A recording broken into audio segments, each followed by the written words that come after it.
नमस्कार दोस्तों, मैं सिद्धार्थ आप सभी का बहुत बहुत स्वागत करता हूं।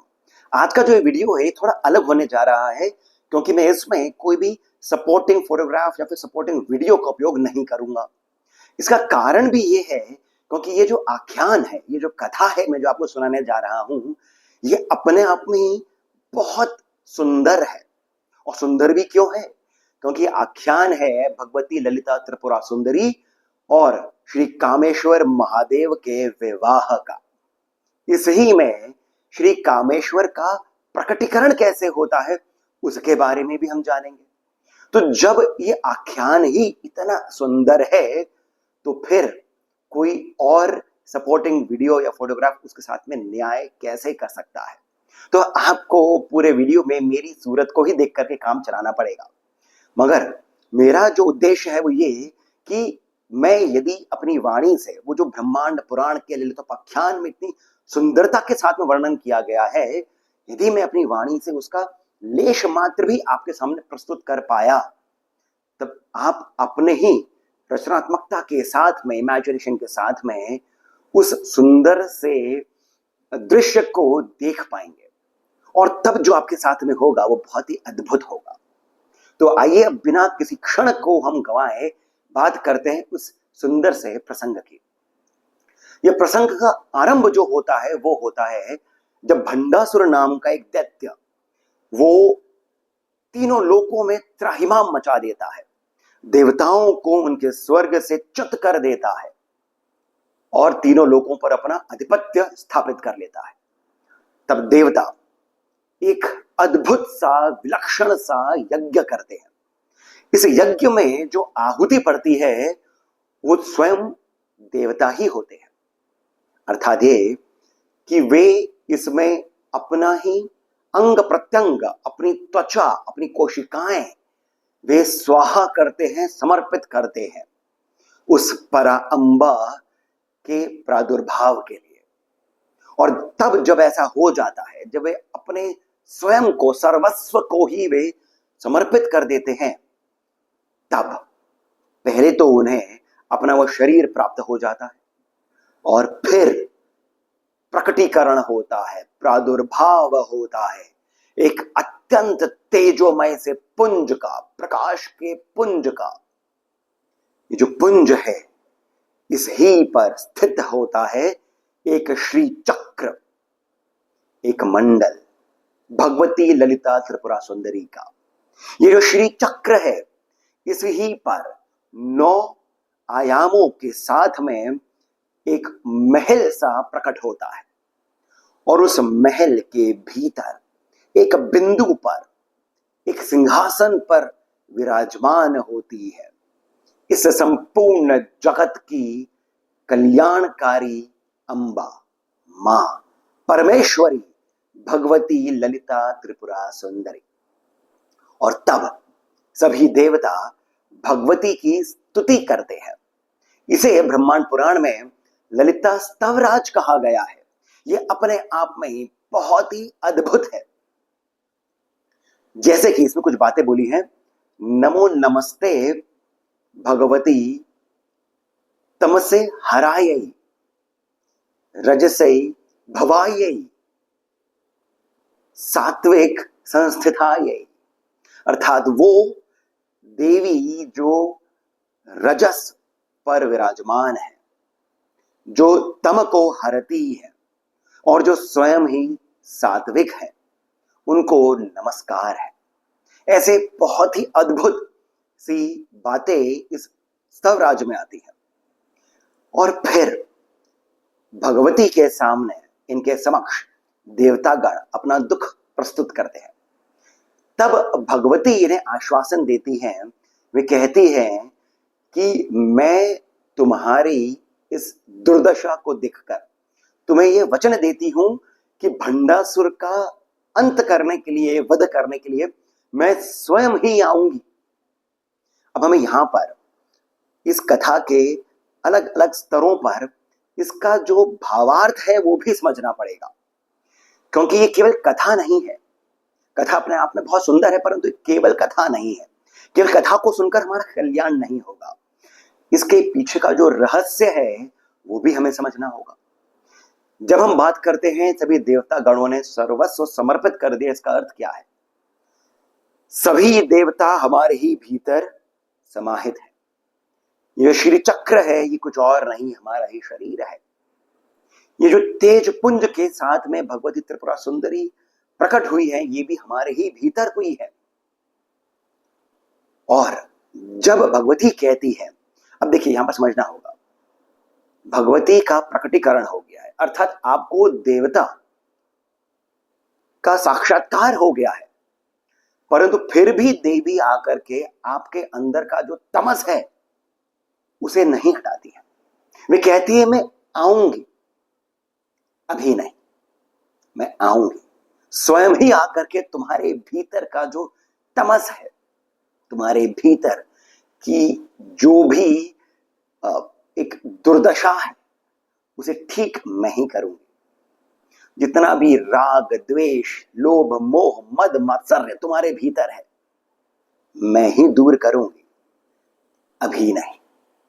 अर्थात ये है कि कई साधक हैं जिन्हें प्रकाश दिखता है, हमें साधना करते हुए विभिन्न अनुभव होते हैं, और उन अनुभवों को देख करके उन्हें समझ करके हम ये बात मान लेते हैं कि अब हमने तो पा लिया सब कुछ, और तब हमारे भीतर और भी अधिक विकार उत्पन्न हो जाते हैं। देवता का साक्षात्कार, इसका मोल केवल इतना ही है कि आपकी वो जो क्रिया थी वो सही है, परंतु अभी भी जो मुख्य कार्य है वो बाकी है।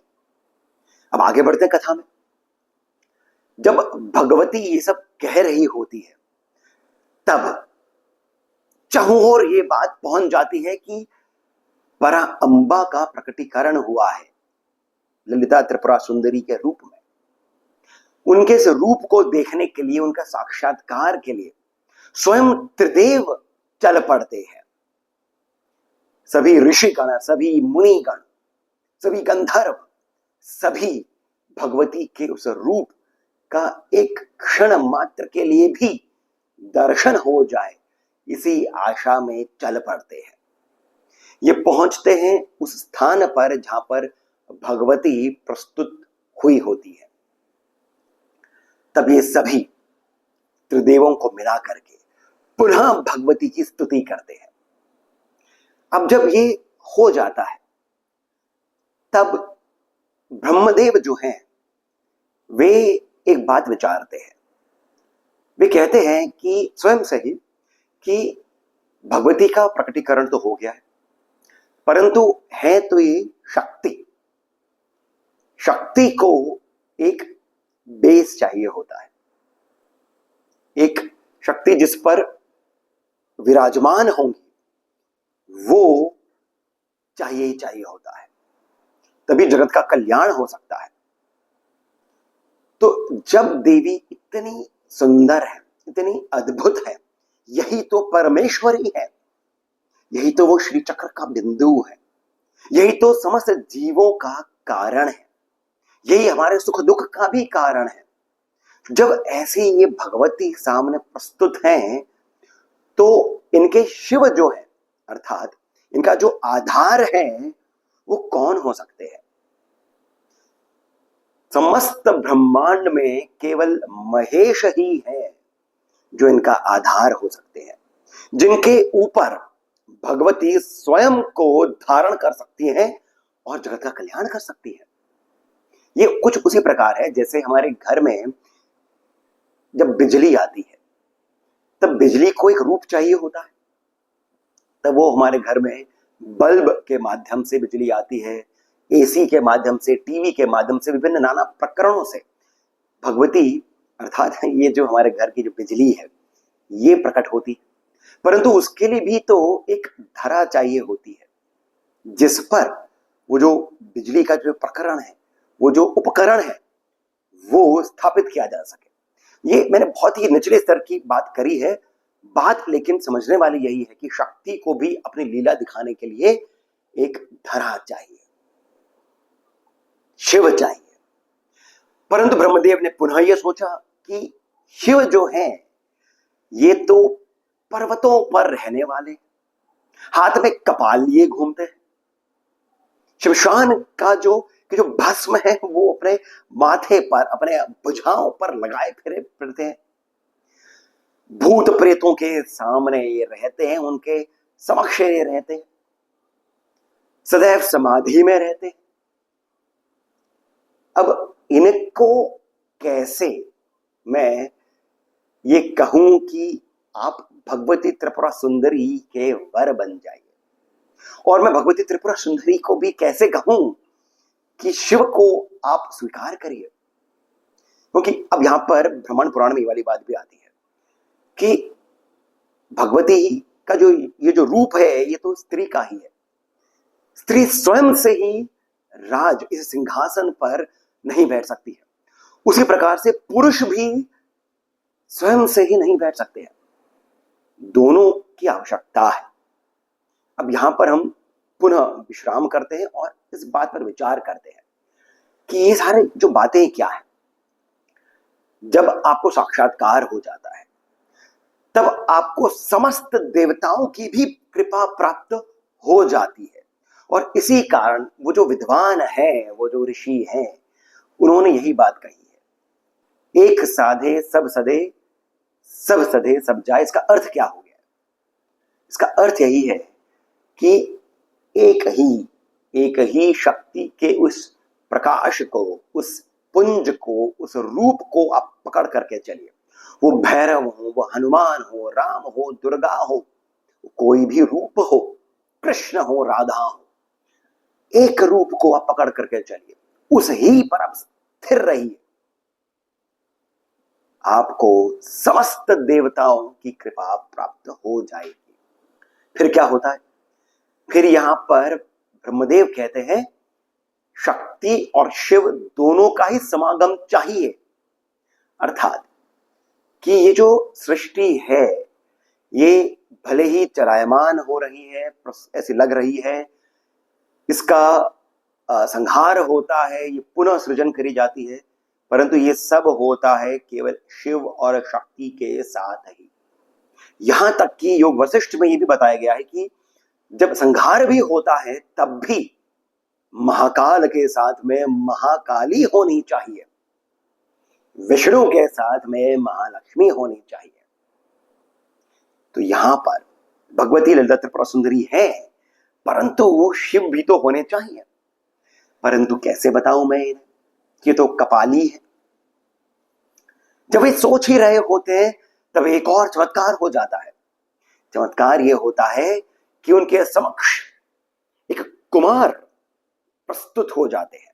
कहीं से एक कुमार सामने दिखते हैं। कुमार का अर्थ ये हो गया कि एक युवा सामने खड़ा दिखता है ब्रह्मदेव को।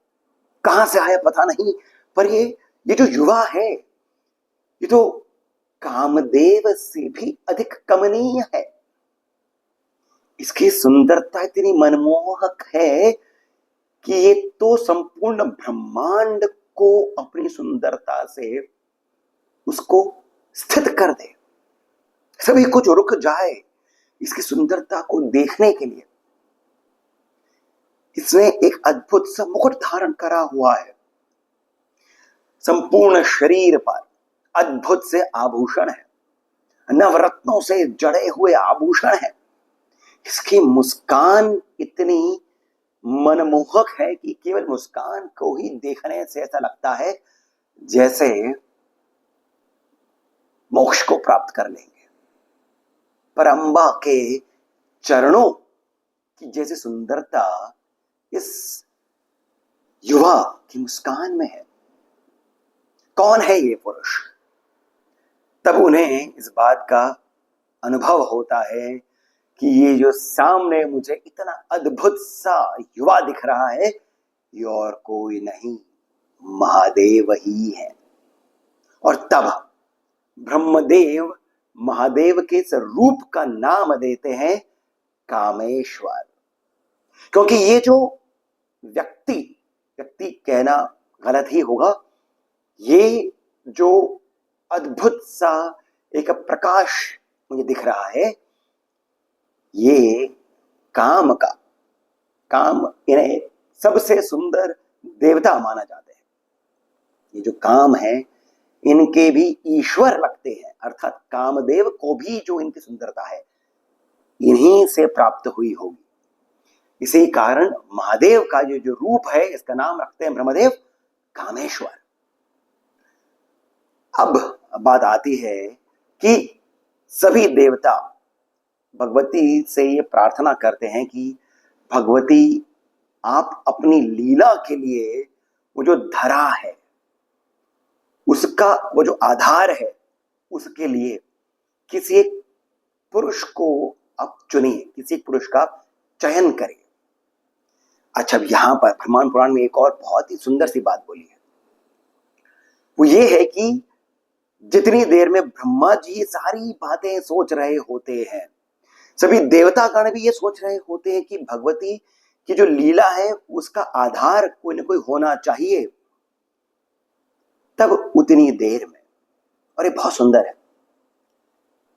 जैसे श्री कृष्ण और राधा ये एक दूसरे के साथ में वो जो प्रेम प्रसंग होता है, प्रेम वार्ता होती है, वो शब्दों के माध्यम से नहीं कह करके नेत्रों के माध्यम से कहते हैं। एक ही दृष्टि में वो जो सारी बातें कह देते हैं, एक दूसरे के मन की सारी बातें वो जो भाप जाते हैं श्री कृष्ण और राधा, वैसे ही सारी बातें भगवती ललिता त्रिपुरा सुंदरी और कामेश्वर के बीच में बिना किसी के पता लगे, बिना किसी के समझ में आए, एक दूसरे को क्षण मात्र के लिए भी देखने से ही सारी बातें हो गई।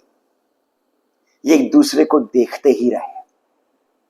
सभी प्रकार की जो कमनीय बातें भी होती हैं, वो जो कामदेव और रति जिन बाणों से समस्त ब्रह्मांड में पुरुष और स्त्री, नर और नारी को जो कमनीयता प्रदान करते हैं, संपूर्ण ब्रह्मांड को जो प्रदान करते हैं, उस स्तर की और उससे भी कहीं अधिक जो बातें, जो कमनीय बातें, वो जो रमणीय बातें जो हैं, वो कामेश्वर और भगवती त्रिपुरा सुंदरी के बीच में हो ही जाती है। अब यहां पर जब देवता कहते हैं कि भगवती अब चयन करिए, तब हम सभी को पता है कि किसका चयन करेंगे। तब विष्णु जी एक वरमाला प्रदान करते हैं भगवती को। भगवती उसे आकाश की ओर उछाल देती है। अब यहां पर हमें यह भी समझना पड़ेगा कि आकाश ही क्यों, क्योंकि आकाश जो है ये शिव ही है, और जब वे आकाश की ओर उछालती है तब अचानक से वो जो वरमाला है वो कामेश्वर के गले में पहुंच जाती है। चहुं ओर उल्लास छा जाता है। तब अब ये बात आती है कि ये जो विवाह है ये गंधर्व विवाह तो हो चुका है, गंधर्व विवाह हो गया है। गंधर्व अर्थात जब वर और वधू जो है वे एक दूसरे को पहले से ही चुन लेते हैं, तो गंधर्व विवाह तो हो गया है। तब कामेश्वर कहते हैं कि हे देवो, आप हमारा वैदिक पद्धति से भी विवाह करवाइए। तब यहां पर वही वाली बात आती है कि जो कुछ भी हम अनुभव करें हमारी साधना में, सांसारिक कर्तव्य जो हैं उनका निर्वाह करना आवश्यक है। वो जो समाज के बताए हुए वो जो नियम हैं उनका भी हमें पालन करना आवश्यक हो जाता है, यदि आप गृहस्थ हैं तो। तब यहां पर अब इससे भी अधिक सुंदर वर्णन आता है ब्रह्मांड पुराण में। तब यहां पर भगवती ललिता त्रिपुरा सुंदरी का कन्यादान किया जाता है। अब मैं यहां पर आप सभी से पूछता हूं, किसने करा होगा कन्यादान? ब्रह्मदेव ने? किसने? भगवान विष्णु ने भगवती ललिता त्रिपुरा सुंदरी का कन्यादान किया था। अब हम यहां पर देखेंगे कि विभिन्न पुराणों में जो संबंध बताया गया है त्रिदेवों का और त्रिदेवियों का, उसमें यही आता है कि ब्रह्मा जी जो है ये रजस को बताते हैं और विष्णु जो है ये सत्व को बताते हैं, महादेव जो है ये तम को बताते हैं। ब्रह्मदेव की जो भगिनी है अर्थात बहन है वो कौन है? वो है मां लक्ष्मी। भगवान विष्णु की जो बहन है वो है मां काली और शिव जी की बहन है मां सरस्वती। मां सरस्वती का विवाह होता है ब्रह्मदेव के साथ, विष्णु जी का विवाह होता है मां लक्ष्मी के साथ और महादेव का विवाह होता है मां काली के साथ। अब यहां पर विष्णु जी जो हैं ये कन्यादान कर देते हैं, तब सभी जो देवता हैं वे नाना प्रकार के उपहार प्रदान करते हैं भगवती ललिता त्रिपुरा सुंदरी को। जैसे कि भगवान विष्णु इस नव दंपत्ति को देते हैं छत्र, साथ ही साथ इन्हें एक वरमाला देते हैं। दोनों माला प्रदान करते हैं जो समस्त अस्त्र शस्त्र से इनकी रक्षा करेंगे, अर्थात ये एक आयुध होता है। ब्रह्मदेव जो है मां ललिता त्रिपुरा सुंदरी को इक्षु का चाप देते हैं अर्थात धनुष देते हैं। अब यहां पर हमें यह भी समझना पड़ेगा कि चाप का अर्थ क्या है। यह हमारे शरीर का मेरुदंड है। कौन दे रहे हैं? ब्रह्मदेव दे रहे हैं।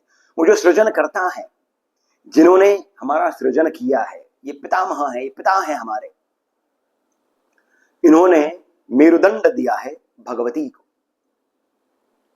और फिर जो वरुण देव हैं वे भी इन्हें देते हैं नागपाश, विश्वकर्मा इन्हें देते हैं अंकुश, यमुना और गंगा, मां यमुना मां गंगा इन्हें चमर देती है। चमर अर्थात वो जो पीछे खड़े जो देवी देवता होते हैं वो जो इन्हें हवा कर रहे होते हैं।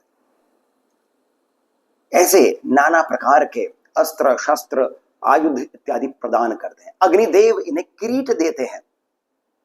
अग्निदेव ने भगवती ललिता त्रिपुरा सुंदरी को उनका मुकुट दिया था।